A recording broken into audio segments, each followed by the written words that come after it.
In the last few years, many industrialized countries are living a difficult period characterized by a deep economic crisis. Since 2010, millions of people have taken to the streets all over the world, trying to change what they thought was wrong in the society they lived in.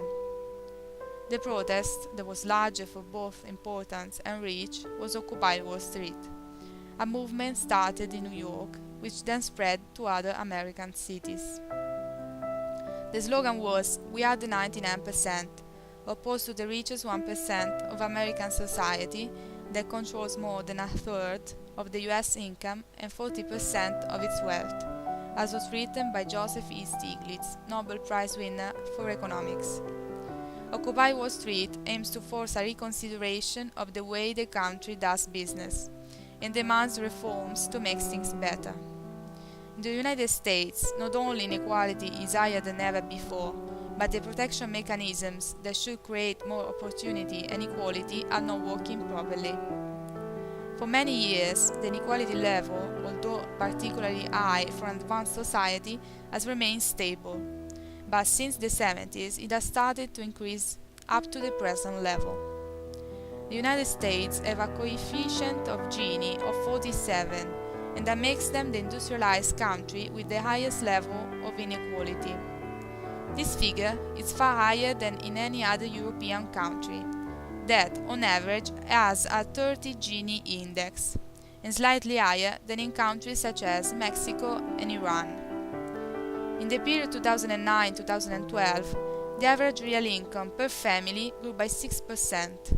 However, the gains were very uneven, as top 1% income grew by 31.4%, while bottom 99% incomes grew only by 0.4%.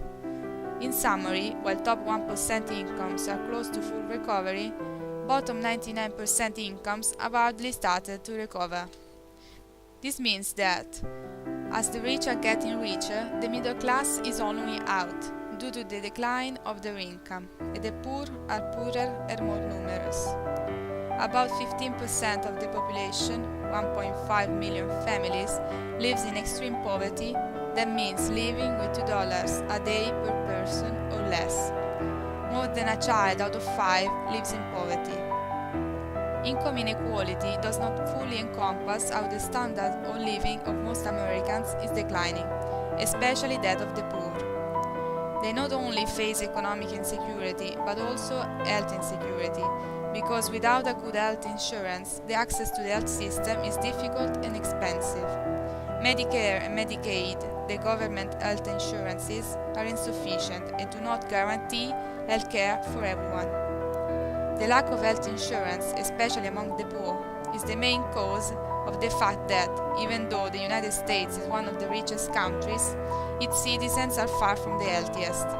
It is enough to look at data on life expectancy.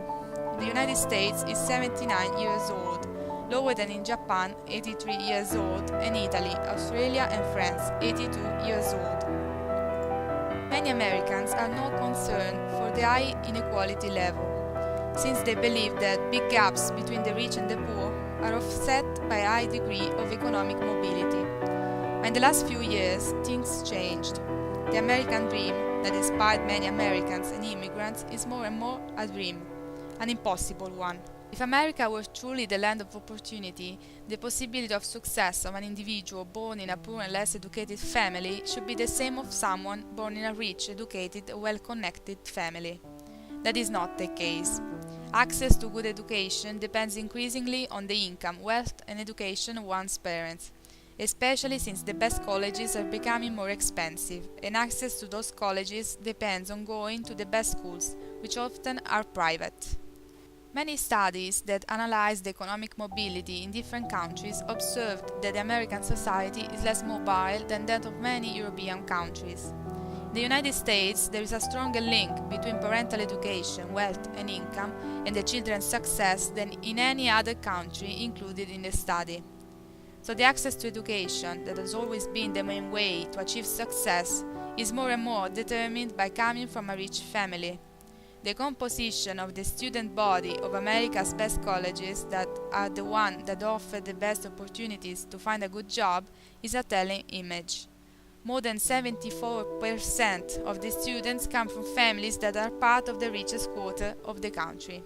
This decline in opportunity went hand in hand with increasing inequality in the United States. In general, countries with high inequality have also less equality of opportunity, and this leads to more inequality. What is really concerning is how the relationship between inequality and equality of opportunity can affect America's future.